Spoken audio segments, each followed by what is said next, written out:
Balik lagi bareng gue Rizal. Kali ini cerita film akan menceritakan alur film berjudul Ravanasura.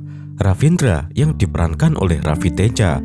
Raffi, sapaannya, kini bekerja sebagai pengacara muda yang membantu kasus Vijay Talwar. Uniknya, dalam kasus Vijay Talwar, dia mengaku tidak membunuh. Padahal jelas-jelas CCTV dan alat bukti semua menguatkan Vijay sebagai tersangka.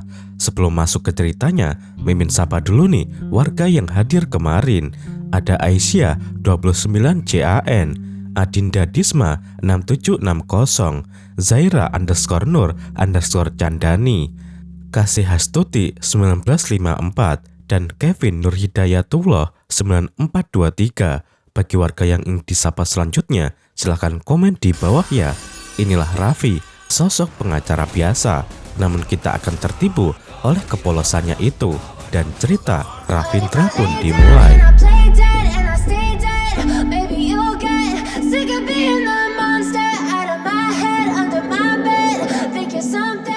Vijay Talwar adalah pemilik perusahaan farmasi Shinsok Pharma. Vijay marah-marah ketika seorang anak yang menjual balon menawarkan dagangannya di jalan. Balon itu sampai meledak. Vijay Talwar sedang terburu-buru untuk bertemu pejabat pemerintah bidang farmasi bernama Radha Krishna. Sopir pribadinya diminta turun. Vijay ingin sendirian pergi menemui Radha Krishna. Radha Krishna dan Vijay sudah lama saling kenal. Mereka mengobrol akrab tentang perkembangan dunia farmasi. Tiba-tiba Vijay memukul dan membunuh Radha Krishna dengan cara keji.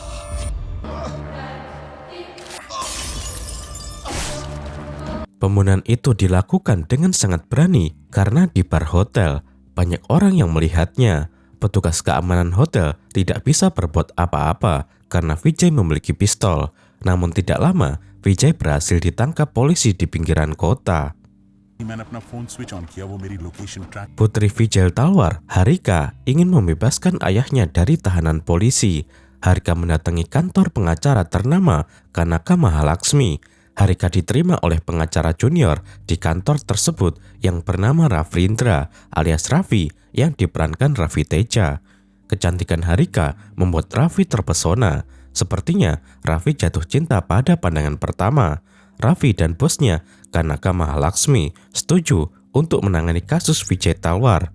Apalagi menurut Harika, ayahnya tidak pernah melakukan pembunuhan. Meski sibuk sebagai pengacara junior, Raffi selalu menyempatkan diri menengok ayahnya, Rama Chandra, yang dirawat di rumah sakit. Ayah Raffi sudah tua dan tidak mengenal siapapun lagi. Raffi saja tidak dikenali. Ayahnya selalu memanggil Raffi dan semua orang dengan nama Santi, yang merupakan mantan dokternya 2 tahun lalu. Raffi fokus menangani kasus Vijay Talwar. Raffi dan Harika menemui Vijay di penjara untuk mengumpulkan keterangan. Raffi meminta Vijay bicara jujur agar bisa dibantu. Mengingat pembunuhan itu dilihat oleh banyak orang dan terekam CCTV. Vijay bersikeras mengaku tidak pernah membunuh Radha Krishna. Menurut Vijay, dirinya tidak ingat apa-apa setelah sebuah balon meledak. Tiba-tiba saja Vijay terbangun di tempat sepi dan ditangkap polisi. Demi Tuhan, saya tidak pernah membunuh. Percayalah, saya dijebak, ucap Vijay. Pengakuan itu membuat Raffi heran, padahal jelas-jelas Vijay adalah pelakunya. Raffi memiliki solusi untuk membebaskan Vijay, yaitu menjadikan Vijay sebagai pasien sakit jiwa. Tapi Harika tidak setuju karena ayahnya sehat secara mental dan benar-benar tidak bersalah. Jika Vijay jujur tidak pernah membunuh, maka dia bisa dibebaskan. Ravindra menyarankan jaksa untuk menyelidiki bekas noda darah di TKP, mengatakan pelaku terluka saat membunuh Radha Krishna. Ide Raffi justru semakin memperparah situasi. Hasil dari laporan DNA menegaskan bahwa sampel darah di TKP sesuai dengan Vijay Talwar. Harika kecewa berat mendengar itu. Sementara Komisaris Polisi Hyderabad Narasimha Murthy sangat yakin Vijay Talwar telah melakukan pembunuhan berdasarkan bukti-bukti yang ada. Berbeda halnya dengan asisten komisaris atau ACP Hanuman Rao yang menangani kasus tersebut. Hanuman melihat bukti-bukti itu sebagai kejanggalan. Pembunuhan dilakukan dengan sengaja meninggalkan banyak bukti. Saya yakin ada konspirasi besar dalam kasus ini, ujar Hanuman. Tim khusus ditugaskan untuk mengumpulkan berbagai informasi terkait pembunuhan tersebut. Salah satu temuan penting yang didapatkan, pengakuan Vijay Talwar persis sama dengan pengakuan seorang preman bernama Banduk Pelhewan. Banduk juga dijebloskan ke penjara dengan kasus pembunuhan orang penting yang tidak pernah dia lakukan.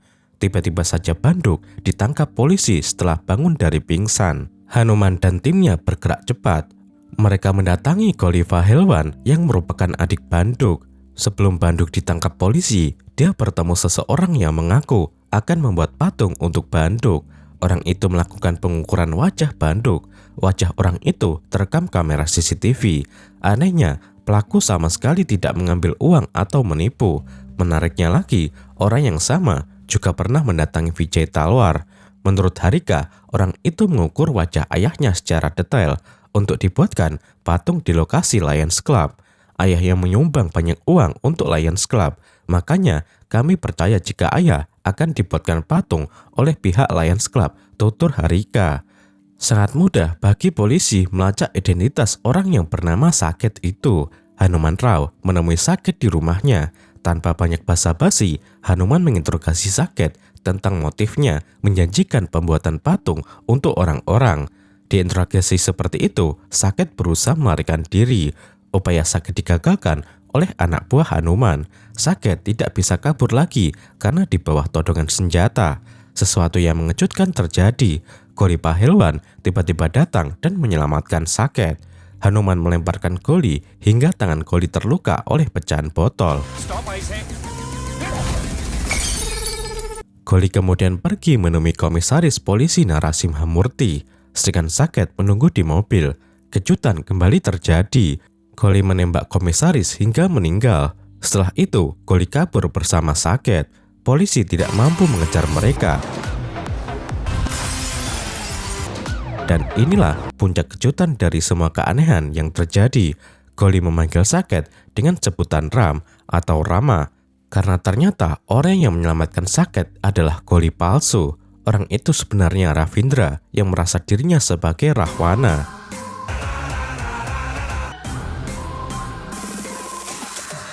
Pembunuhan komisaris polisi di kantornya tentu saja menimbulkan gejolak yang luar biasa.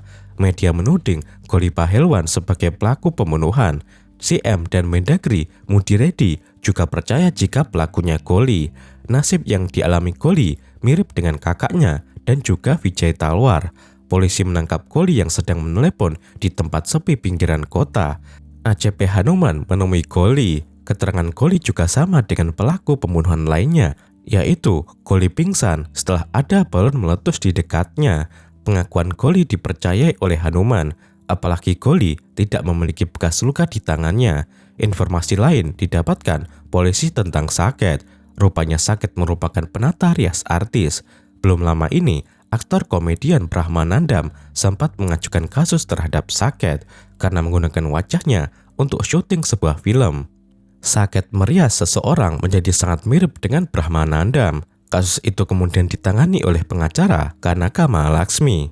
Polisi hanya mengetahui sampai di situ. Hal yang belum lama diketahui polisi, Ravindra sangat terlibat aktif dalam menangani kasus tersebut. Ravindra lah yang pertama kali menerima Saket di kantor sekitar 6 bulan yang lalu. Saat itu, Ravi begitu mengagumi keahlian Saket yang mampu merias seseorang menjadi sangat mirip dengan siapapun. Saket menyebutkan kemampuannya itu menggunakan ilmu yang disebut prostetik. Saket bisa membuat topeng yang benar-benar sangat mirip dengan siapapun jika bisa mengukur wajahnya, seperti bentuk dan ukuran hidung, mata, bibir, serta lainnya. Sejak saat itu, Ravi dan Saket sangat dekat. Saket juga memperkenalkan pacarnya Janki alias Janu kepada Ravi. Saket dan Janu akan segera menikah. Sisi jahat Ravi mulai terlihat. Ravi menculik Janu dan dijadikan sebagai sandera. Ravi mengancam akan memperkaos dan membunuh Janu jika Saket tidak mematuhi perintahnya. Tugas pertama yang diberikan untuk Saket membuat topeng kulit yang mirip dengan Banduk dan Goli. Dengan topeng itulah Ravi melakukan pembunuhan menggunakan wajah mirip Banduk. Terakhir, Raffi juga membunuh komisaris polisi menggunakan wajah Goli. Itu artinya pembunuhan yang dilakukan Wijay Talwar, pelakunya sebenarnya adalah Ravindra.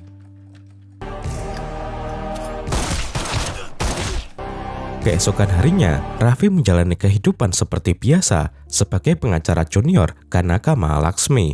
ACP Hanuman Rao datang meminta keterangan Kanaka Mahalaxmi dan Raffi terkait kasus yang diajukan Brahmanandam terhadap Saket. Raffi memberitahu jika kasus tersebut sudah diselesaikan secara kekeluargaan. Produser telah memberikan uang kepada Brahmanandam. Perhatian Hanuman justru fokus pada lengan Raffi yang terluka. Hal itu membuat Hanuman curiga, apalagi Raffi mulai berusaha menghindar. Hanuman menduga Raffi adalah orang yang membantu Saket melarikan diri. Hebatnya, Raffi dengan gentle mengakui itu, tapi itu bukan berarti Raffi menyerah. Pak, tidak mudah menyelesaikan kasus ini. Anda harus membuktikannya di pengadilan. Ingat, saya adalah pengacara pidana. Saya tahu setiap celah hukum dan kekurangannya, ujar Raffi menantang. Hanuman sangat heran dengan karakter Raffi yang sama sekali tidak memiliki rasa takut. Apalagi gaya Raffi tidak hanya sekedar menantang, tapi juga terkesan mengolok institusi kepolisian. Untuk menghentikan monster pada diri Raffi, Hanuman memperingatkan Harika agar berhati-hati. Raffi bukanlah pengacara lugu dan lucu seperti yang dia kenal selama ini. Raffi yang membunuh Radha Krishna dan menjebak ayahmu, ungkap Hanuman. Harika seperti tidak percaya dengan fakta itu. Raffi yang begitu polos ternyata menyimpan sisi lain yang mengerikan. Harika mulai mencari informasi tentang identitas dan latar belakang Raffi. Salah satunya menanyakan keluarga Raffi kepada temannya, Babji. Raffi tidak suka masa lalunya ditelusuri. Pembunuhan direncanakan lagi dengan menggunakan wajah orang lain. Wajah yang dia pilih adalah suami bosnya, Suresh, untuk membunuh Harika. Suresh dibuat teler. Saket kemudian bekerja mengikuti instruksi Raffi. Raffi juga menggunakan handphone Suresh untuk mengirim kata-kata jorok kepada Harika. Setelah topeng jadi, Raffi menggunakan wajah Suresh pergi menemui Harika di rumahnya. Sikap Raffi sangat agresif. Dua satpam di rumah Harika tidak berdaya menghadapi Raffi. Tanpa malu, Raffi kemudian membuka topengnya. Lalu setelah itu, Raffi memukul, memperkaos, dan membunuh Harika.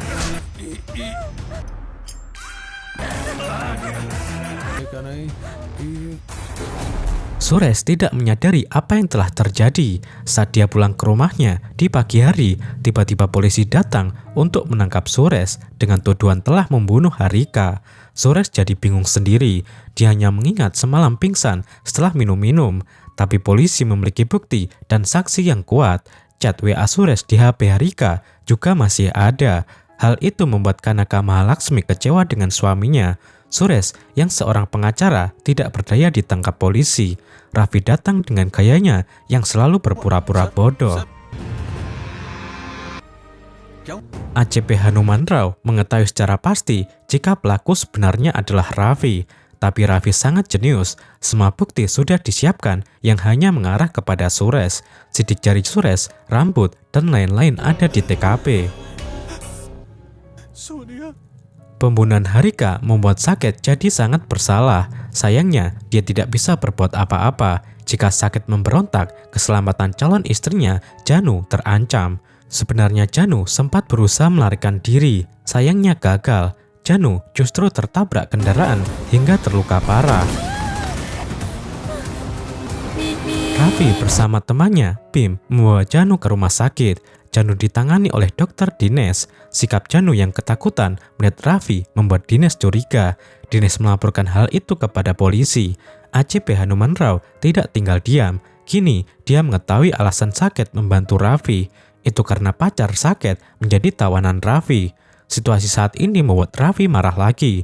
Raffi akan membunuh Hanuman Rao menggunakan wajah Dinesh. Saket tetap mau membantu asalkan diizinkan menelpon Janu. Tapi Raffi masih belum mau. Merasa kesal, Saket menelepon Hanuman Rao memberitahu bahaya yang akan datang dalam bentuk Dr. Dinesh. Sayangnya, Saket tidak bisa bicara banyak karena tindakannya diketahui oleh Raffi. Meski rencana sudah bocor, Raffi tetap pergi menemui Hanuman di kantornya. Hanuman sudah mengetahui jika Dr. Dinesh di hadapannya adalah Raffi. Hanuman langsung mengeluarkan tembakan. Raffi memilih melarikan diri. Hanuman berusaha mengejarnya dan menembak Raffi hingga mati. Ternyata Hanuman tertipu. Orang yang ditembak benar-benar Dr. Dinesh. Raffi bersama temannya, Bhim, sengaja membuat jebakan agar Dinesh mati di tangan Hanuman Rao. Raffi kemudian mengolok-olok Hanuman yang sudah kalah telak.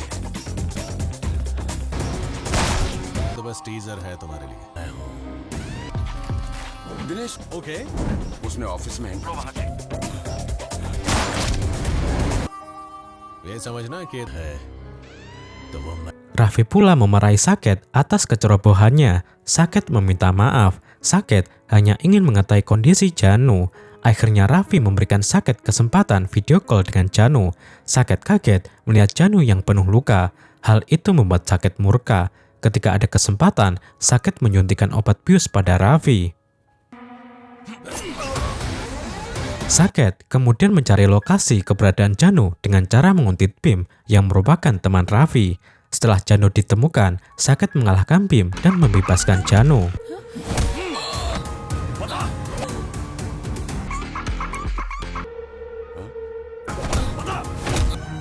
Saket membawa Janu keluar, tapi Raffi yang sudah terbangun dari pingsannya datang menghentikan Saket. Raffi sangat kuat dan hebat dalam bertarung. Saket tidak bisa mengalahkan Raffi.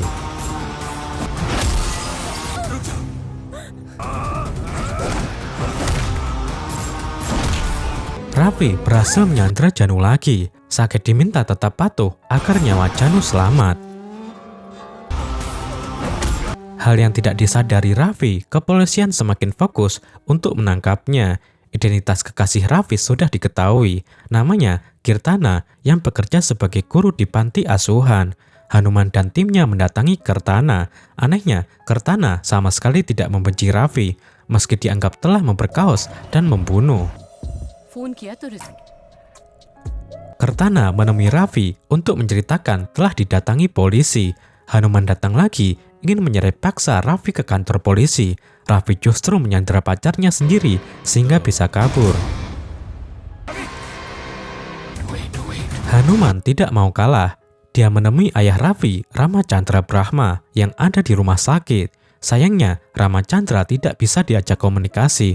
Orang tua itu hanya bisa menyebutkan nama Santi yang merupakan mantan dokternya.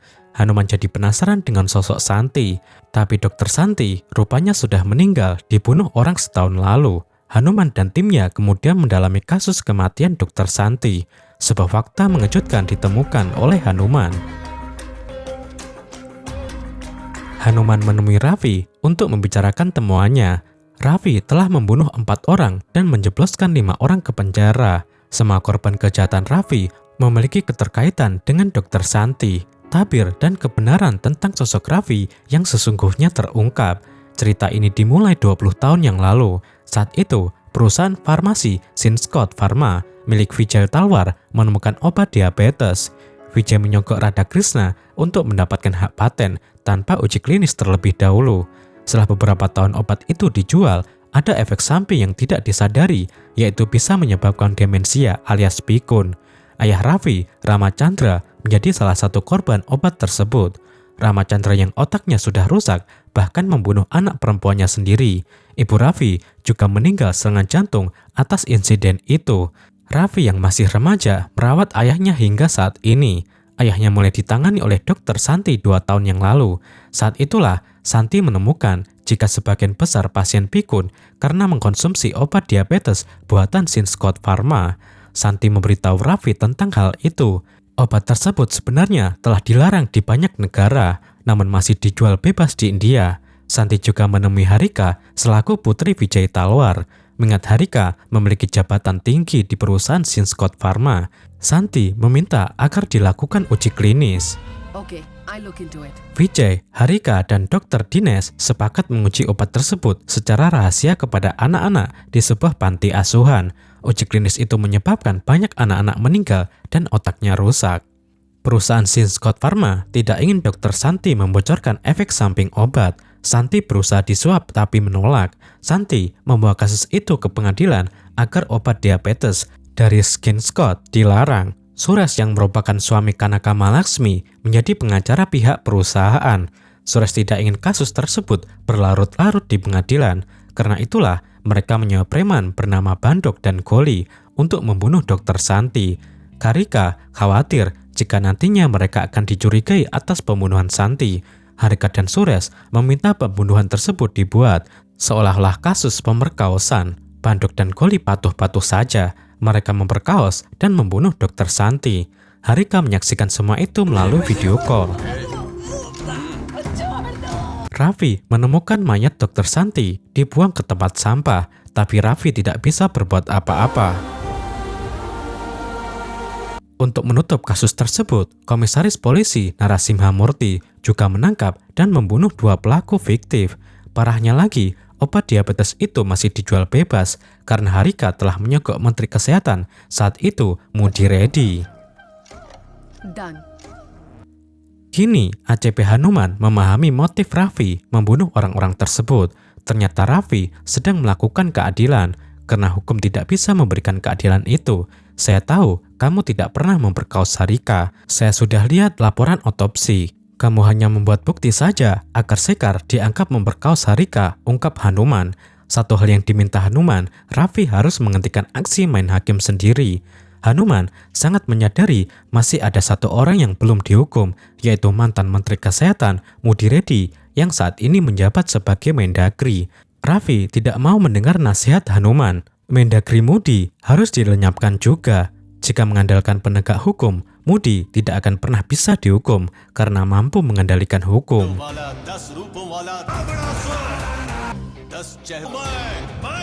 Entah apa rencana Raffi, Mendagri Mudi Reddy dibuat pingsan. Sakit ditugaskan untuk membuat topeng mirip dengan wajah Mendagri.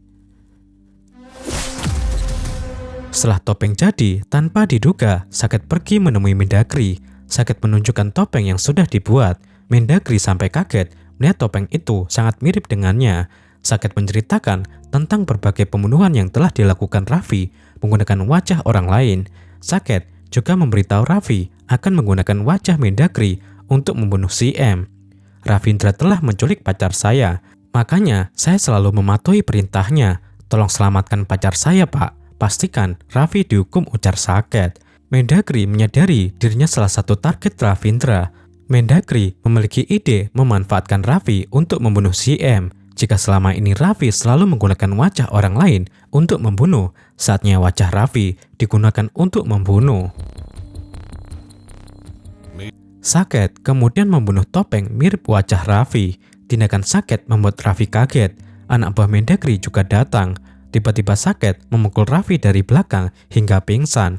Topeng mirip wajah Raffi kemudian digunakan oleh Deva Raju yang merupakan tangan kanan Mendagri Mudi Reddy. Penampilan Deva Raju saat ini benar-benar seperti Raffi. Mendagri meminta Deva Raju segera ke lokasi acara partai. Di sanalah Deva Raju harus membunuh CM menggunakan wajah Raffi. Sedangkan nasib Raffi asli akan segera dibunuh. Tidak mudah untuk membunuh seorang Ravindra. Meski dalam kondisi terikat, Raffi mampu melawan, tak peduli sebanyak apapun musuh di hadapannya. Raffi menerkam dan menerjang mereka semua. Raffi tidak butuh pedang di kanan dan keris di kiri, cukup dengan tangan kosong. Raffi sanggup menghabisi lawan-lawannya.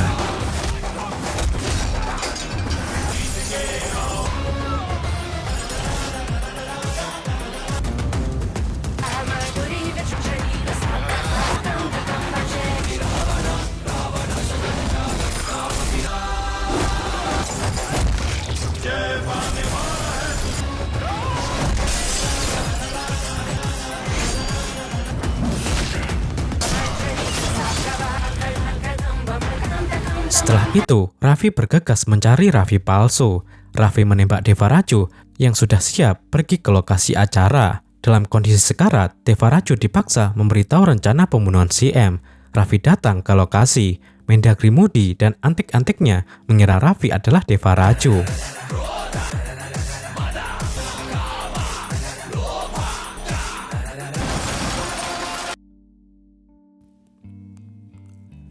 anak buah Mendagri mulai membuat kekacauan. Saat itulah Mendagri memberikan kode untuk membunuh si M. Tapi yang terjadi sebaliknya, Raffi menembak mati Mendagri Mudiredi. Raffi kemudian kabur melarikan diri. Pembunuhan Mendagri sangat mengembarkan institusi kepolisian. SP Sadananda yang merupakan atasan ACP Hanuman Rao menggelar jumpa pers dan memastikan Ravindra akan ditangkap dalam waktu 24 jam. Sesuatu yang mengejutkan terjadi. Ravindra yang dicari justru datang ke tempat jumpa pers. Raffi membuat tubuh Raffi palsu yang sudah tidak bernyawa. Raffi berbicara di media jika dirinya tidak pernah membunuh Mendagri. Orang yang melakukan pembunuhan itu adalah Raffi palsu. Saya juga akan dibunuh oleh Raffi palsu ini. Saat saya membela diri, dia terbunuh, terang Raffi. Semua orang penasaran dengan sosok yang telah membunuh Mendagri. Raffi kemudian membuka topeng Raffi palsu. Dialah Deva Raju yang selama ini dikenal sebagai tangan kanan Mendagri Mudiredi.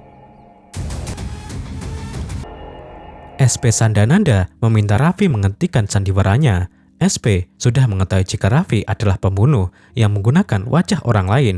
Saya tahu kamu dibantu oleh Penataria Saket untuk melakukan banyak pembunuhan, ucap SP. Saket yang disebut-sebut tiba-tiba muncul juga bersama Janu. Ternyata Saket dan Janu telah beralih mendukung Raffi. Perubahan itu terjadi pada hari Saket berusaha membebaskan Janu. Raffi telah berbicara jujur tentang pembunuhan yang dilakukan. Saya tidak melakukan pembunuhan, saya melakukan keadilan, tegas Raffi kepada Saket dan Janu. Raffi menceritakan secara detail alasannya membunuh. Hal itu dirahasiakan dari Saket agar rencananya berjalan lancar. Jika Saket dan Janu mengetahui Raffi bukan orang jahat, Saket pasti tidak akan mau mematuhi perintah Raffi. Penjelasan Raffi membuat Saket dan Janu simpati. Saket berkomitmen membantu Raffi untuk menyelesaikan apa yang telah mereka mulai. Tindakan Saket menemui Mendagri dan pura-pura membenci Raffi merupakan rencana Raffi, termasuk untuk membuat kambing hitam. Tujuan utama dari sandiwara dan rencana matang itu tentu saja untuk menyelamatkan Raffi dari jeratan hukum. Saket kemudian mengaku ke media dan polisi bahwa orang yang melakukan pembunuhan selama ini adalah Raffi palsu alias Deva Raju. Janu juga menyebut jika orang yang menculiknya adalah Deva Raju. Semua fitnah itu tidak bisa dibantah oleh Deva Raju yang sudah terbujur kaku. ACP Hanuman Rao hanya bisa terdiam melihat apa yang terjadi di hadapannya. Raffi memang jenius. Raffi palsu telah dikambing hitamkan dan dijadikan tumbal hukum. Raffi memulai pembunuhan dengan sangat rapi. Dia juga telah mengakhirinya dengan cara yang rapi. Dan film pun berakhir.